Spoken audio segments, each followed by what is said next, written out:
Hello, everyone. Welcome back to another exciting episode on the show.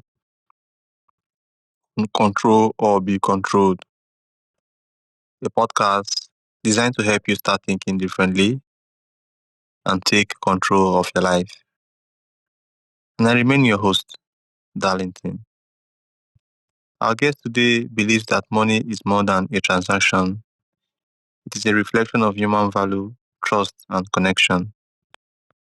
After spending 25 years in payments and fintech, she stepped away from corporate finance to study something the financial industry often overlooks: the relationship between money, trauma, human behavior, and the systems that shape our lives.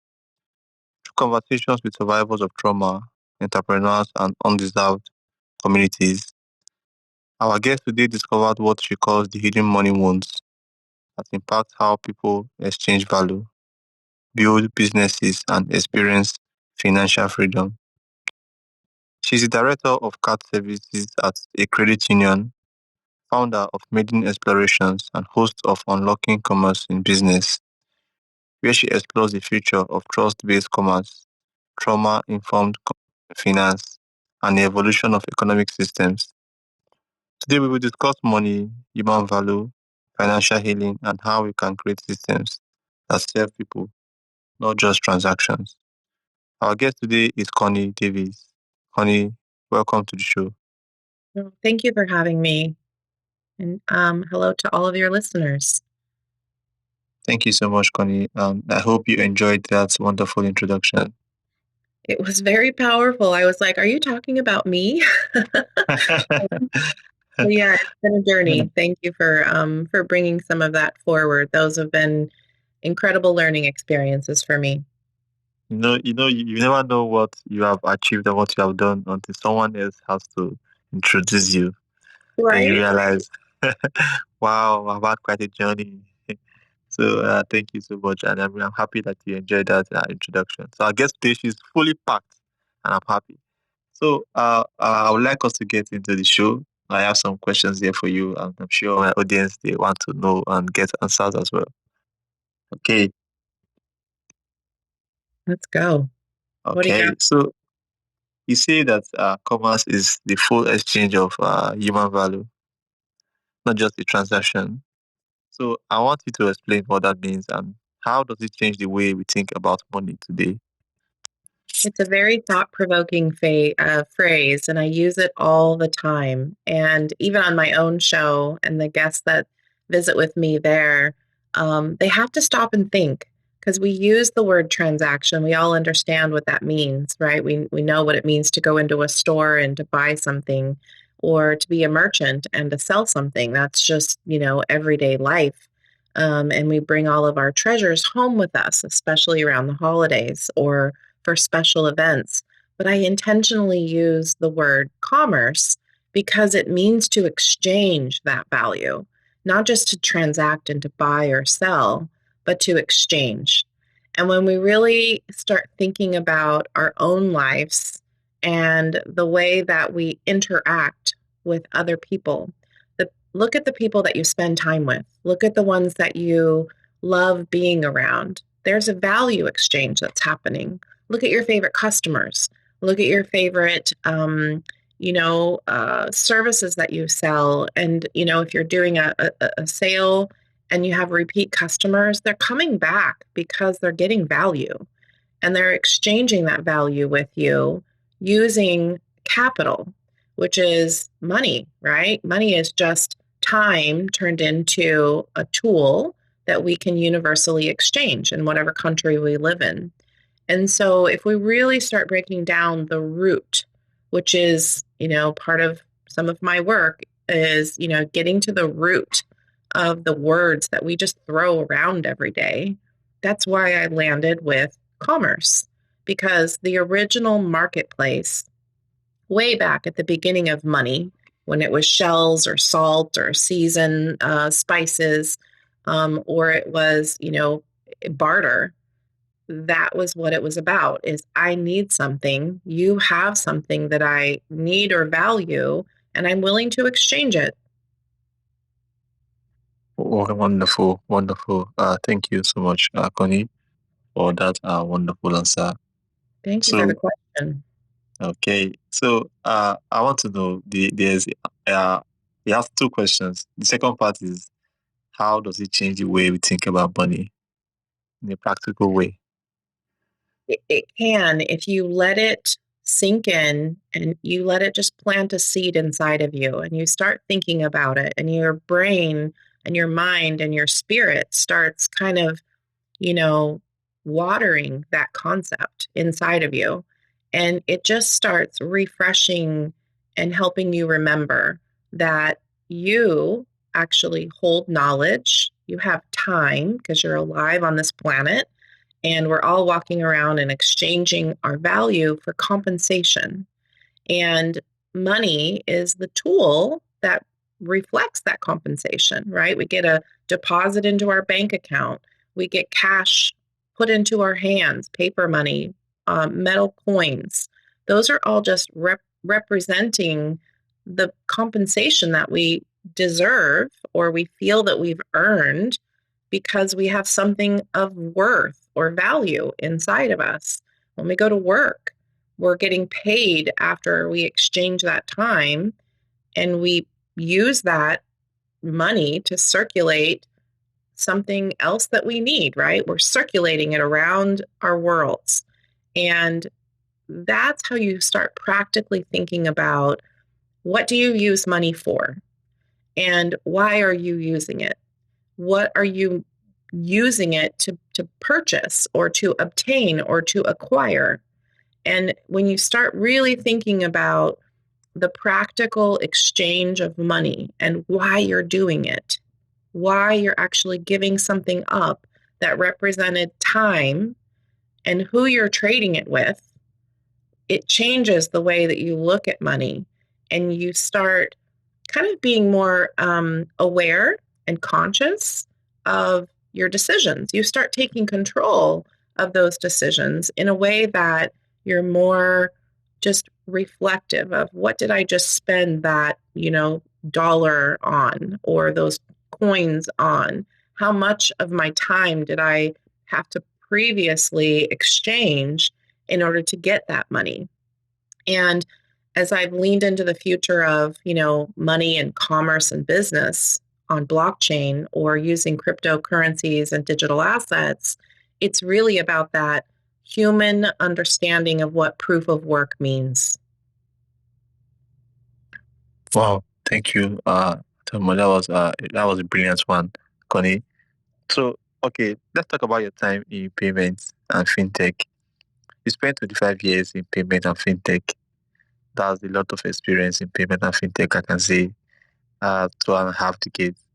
So, what did you begin seeing inside the financial system that made you walk away and search for deeper answers? What I started seeing was really two things, and thank you for the question because we don't talk about it enough. The first thing is that money and technology has become so intertwined that the act of actually moving money around is completely invisible. And you think about that for a second. It's so invisible that we tap a screen or we, log into a system and give it instructions to move our money around. Our children think that money is attached to a plastic card or to a phone. And they think that the way that they generate income or compensation for themselves, they never get to receive what it feels like to have a pile of paper money or coins in their hand anymore. There's a really disruptive force to that if you think about it. And that was what I really started realizing when you start studying, why do we have financial literacy challenges? Why do people not understand the very money systems that they're actually trusting to hold their money after a 40-hour work week, or for some longer? Some of them, some people are working 2 and 3 jobs just to keep their family safe and secure, clothed and fed and housed. And those are all basic human needs. And so as you look around and you start seeing all of this data flowing through the financial systems, And it's so invisible, but it's touching people's lives each and every day. And sometimes it's not reaching the people that need it the most, the ones that are really living in a place of adversity and struggle and trying to just survive. And so it was about, I don't know, it was probably about 12, maybe 8 years ago that I really started seeing this. Well, wait a second. There's people that are living outside of the financial system that are excluded from qualifying for a bank account just to be able to hold money in an institution who deems them unworthy. What is wrong with that? Why are we doing that? So that's really what started the journey for me. But that was a very tough decision to make, right? It was. It was absolutely a tough decision, but it needed it needed some air. I needed some air. I needed out of my office and my cave, that I worked and spent heads down in my computer, being just like everybody else, going to work, driving to the office, sitting in meetings all day, building a thing that people thought, we all needed, and making money invisible. And I had to stop. I had to stop that cycle and get out in the community, explore my community, and look around and see just what the invisibility of money had done. Okay, thank you, Connie. So you spent time listening to survivors of trauma, abuse, and human trafficking. Tell us how those experiences, what they taught you about the connection between money, vulnerability, and human dignity. What they taught me is that a commoditized product can be anything we define it to be. And what I mean by that is, as you look at individuals who really have no sense of self worth, they don't believe that they hold any value. And they themselves, unfortunately, can become a product for sale. And they don't have the belief in themselves, they don't have the dignity that a child should grow up with because the people around them have told them that they're worthy and they're beautiful and they're smart and they're capable and they're creative and all of the great words that are really empowering words. They're not told those things. And when they are not told those things, they grow up to reflect and to mirror the community back to that mirrored back to them. They become, and we've heard this phrase before, a product of their environment. Well, if they're a product of their environment of abuse and neglect and, things being bought and sold, why would they not be any different as the human product? And so that's really what kind of woke me up and made me look around a little bit differently and ask, how can I help? Okay, so do you agree that most people, their reaction to money is based on their emotions, right? Yes. So how can they probably relate to money better when they are going through trauma or these things? It's a great question. It's a very subjective answer, though. So, because money represents the ability to acquire something of need, right? And there's a diagram that we use in the trauma practitioner community called Maslow's hierarchy. And if you're familiar with Maslow's hierarchy, it's a triangle. And at the base of the triangle is shelter. And, having shelter means that you have the ability for your body to rest, to sleep, to feel safe, to feel secure. And without that shelter, you're emotional, you're scared, you're afraid, you have all of the emotions that run through you. But money can be a barrier to maintaining that shelter.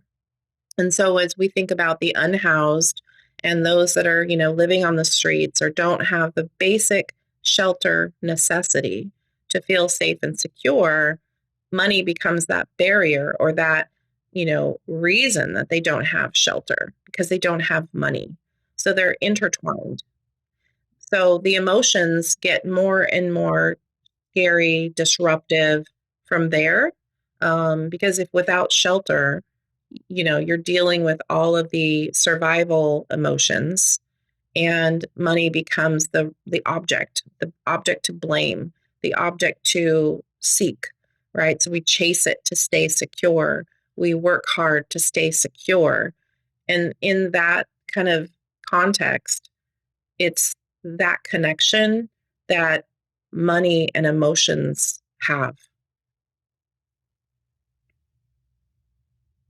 All right, Philly, thank you so much for addressing that, because I think when I say I used to be, or maybe I'm still a victim of that, of reacting to money emotionally, trying to find that security with Mhm. money and everything. So I think I'm still a victim, still working hard, trying to probably get out of that, and doing everything possible for me to break that pattern. And I hope those who are listening, they can take one or two things from here as well. If you belong to this category, as myself, we are looking for ways to break out of those patterns, and I'm sure we succeed and prevail. So let's also talk about money wounds. What are money wounds, and how do they continue influencing people's financial decisions, relationships, and businesses? That's a great question. And I'm really glad that you actually shared a little bit of how my answer kind of, it really sounded like it settled in with you for a second. And it causes us to kind of take a pause and we reflect on how do we react when we don't have enough to pay for something that we want or something that we need? Or how do we react to the very rules and policies, and we'll just call them, protocols at the financial institutions that hold our money when their policies and rules get in the way? They can't move money fast enough. What kind of emotion comes up? When they, have a limit on how much you can pull out. You might be trying to buy something and you've saved for that goal, and their rule says you can't take your own money out of the account. What happens inside of you? Those are the types of emotions that you can take check on and understand if you have a wound. Now, a wound is, something happened to you before. It could have been years ago. It could have been something that your parents experienced and you watched as a child. And those are moments where you saw someone that you loved or experienced something that was important to you that created an emotion. And the emotion was not properly handled or managed or released and understood, and it's kind of just stuck there. And that wound becomes, in the trauma practitioner, counseling world, a lot of those individuals will talk about that as a trigger, right? It's a trigger of emotion because it's not processed. And you can be inside of a bank branch. You can go in, and try to use your ATM in your community, try to get money out. And it's going to, there's going to be frustration if something doesn't go as planned, right? You have an expectation. And those are all examples of where the financial system can trigger money wounds. So emotional, unprocessed emotion stuck inside of you from a previous experience. Yeah, wonderful. Thank you so much.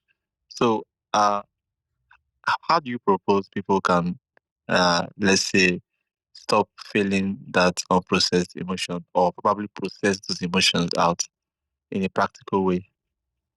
Every time I work with a group, I always start with, just you're the only one that lives inside of, your body and your mind. We're the only ones in here.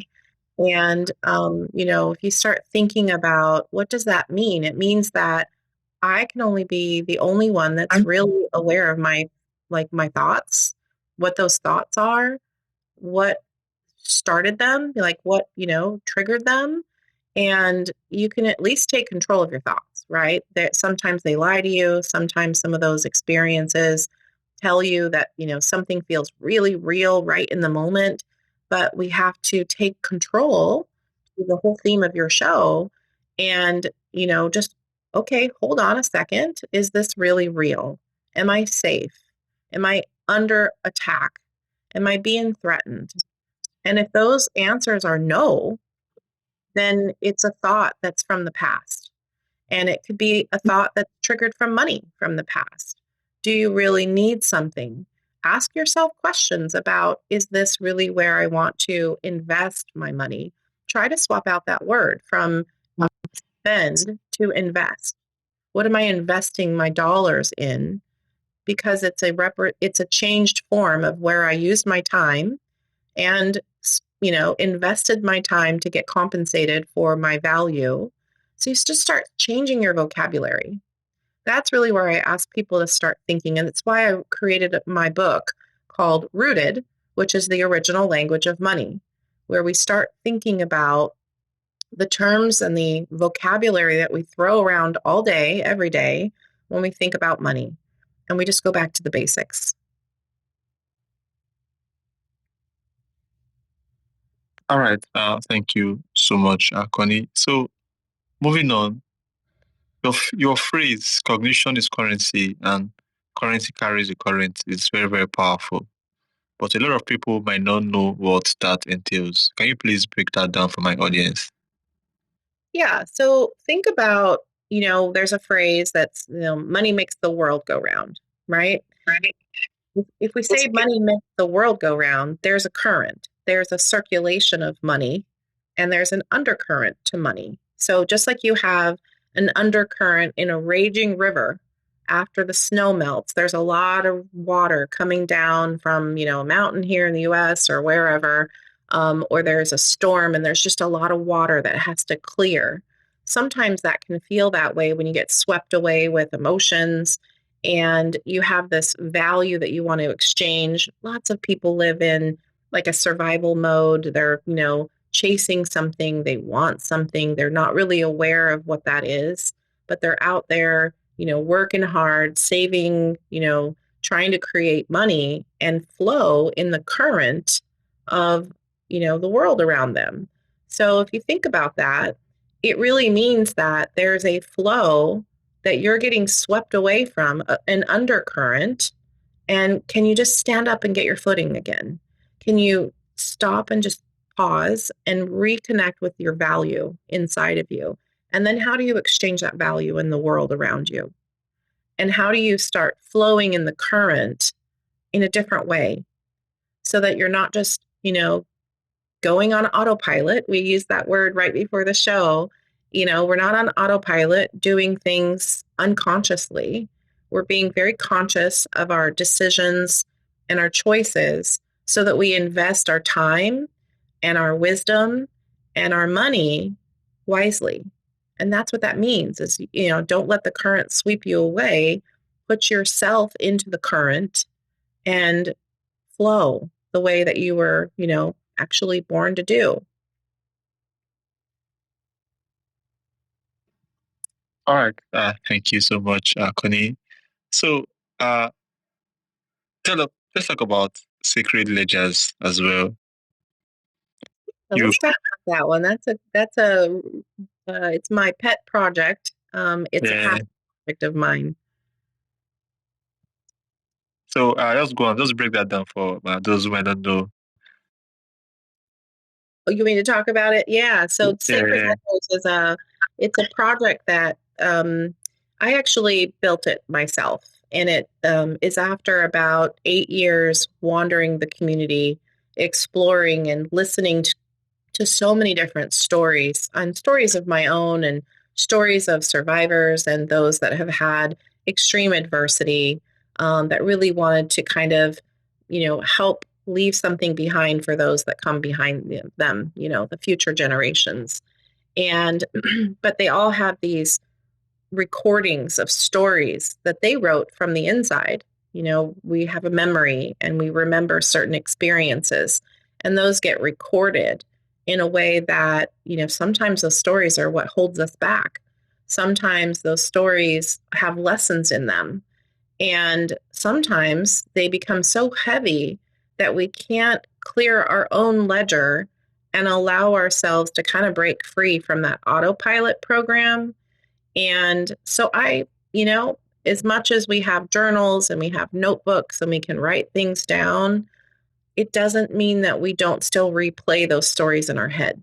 And I was going through a little bit of that myself. We all have our life moments.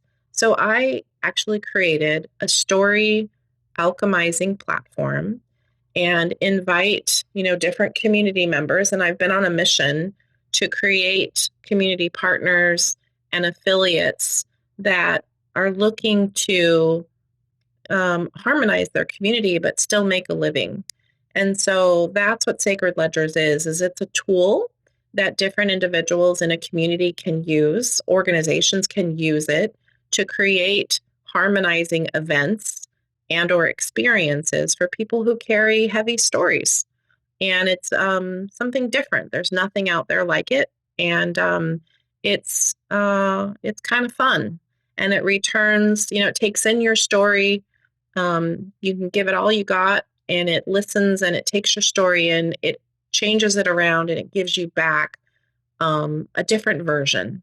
And I won't spoil the surprise, but the different version becomes a new living current of stories turned into treasure. Thank you, Connie. What you're building, I think, is purposeful as well. Thank you so much. And I think you have a lot of experience in finance and payment, so you are the right person for this. So I wish you success in this. Thank you so much for Yeah. also letting my audience know along the way what is going on.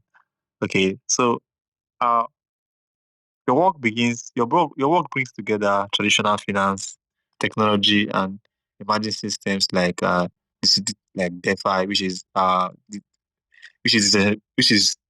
decentralized finance. Yeah, I'm right. So where do Yes. you see the future of money movement heading? Thank you for that question. And there are so many really powerful industry leaders and government officials all over the world having this conversation right now. And in the United States, where I live, we have an administration that is really passionate about digital assets and the future of what money actually represents. There's a lot of rules and regulations and ways to keep people safe because we just talked about money creates emotion, and when money is stolen from someone or they've been kind of frauded out of their money, which we've seen happen in some of the early blockchain and cryptocurrency programs and projects, it becomes very dangerous. And so, what I see though, the future of money is we're going to be changing form. So, money will go from, paper dollars and, digital ledger of bank account balances, and it will become more immutable, more transparent as far as how these centralized agencies hold the investment money that we put into them, right? So we invest our dollars into a bank or a financial institution, we entrust them to hold our dollars, and we're going to have more accountability for that.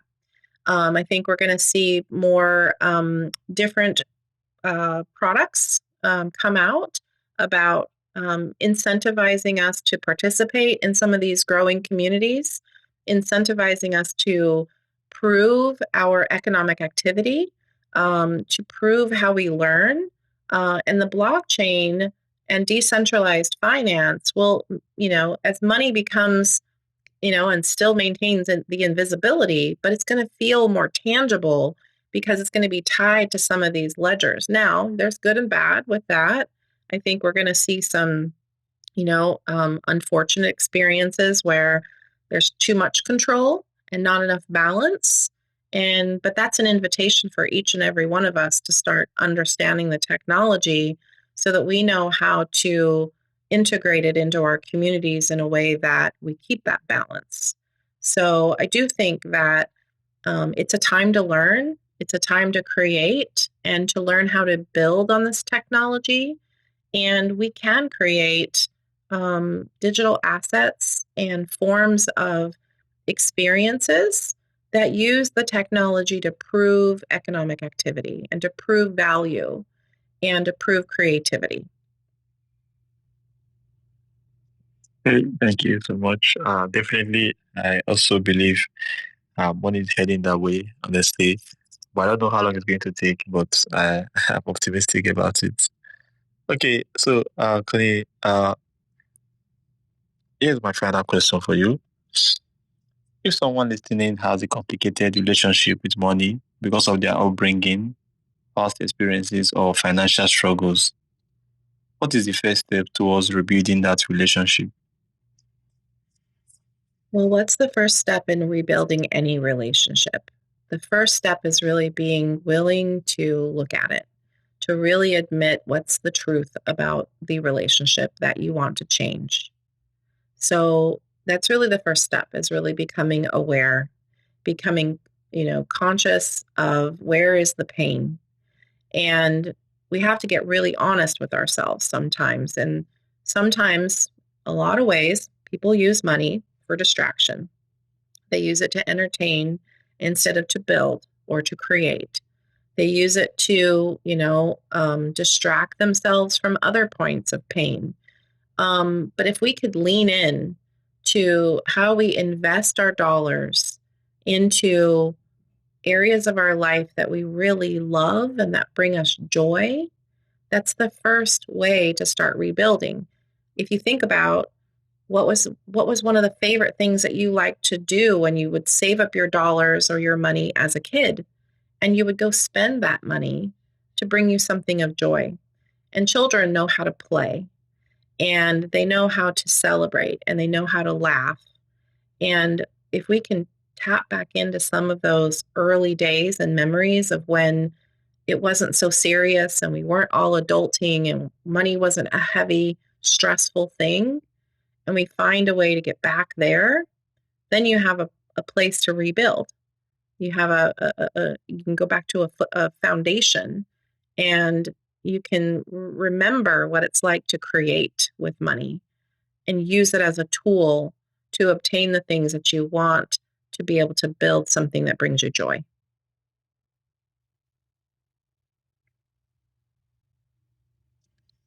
All right. Thank you so much. I really hope people can take that as a last piece of the puzzle to help them rebuild their relationship with money because so many people have bad relationship with money. I myself, I am not excluded from this. So thank you for joining us and sharing such a powerful perspective on money, value, and the human stories behind every financial system. So this conversation reminds us that money is never just numbers on the screen. It represents choices, opportunities, relationships, and the value we bring into the world. For those that would like to learn more about your work and explore maiden explorations, unlocking commerce in business, and the other initiatives around trauma-informed finance and human-centered commerce, how can they do that? So you can go to my website, conniedavisspeaks.com. There is, a little bit of information about me, my journey, the podcast, the book. Sacred Ledgers is there. So that's probably a great place to start. And then I invite you to, experience some of these things that I'm creating. Tune into the show, read some of my blogs, just engage. I would love to have a conversation with anybody that's a community organization that wants to change the experience around money, bring in different perspectives. So, yeah, just reach out. Thank you for having me. Thank you so much, Connie. Once again, this has been so wonderful. And thank you for listening. You all, thank you for listening to Control or Be Controlled. I know this conversation challenges you the way you think about money, value, and system, just the same way it challenges me. Make sure to share it with someone who needs to hear it. And I will see you guys next time. As always, I love you guys so much. Until next time, remember, what controls our relationship with money often controls the choices we believe are possible. Thank you all so much and have a wonderful day ahead. Bye, guys. Thank you, Connie. Bye, everyone.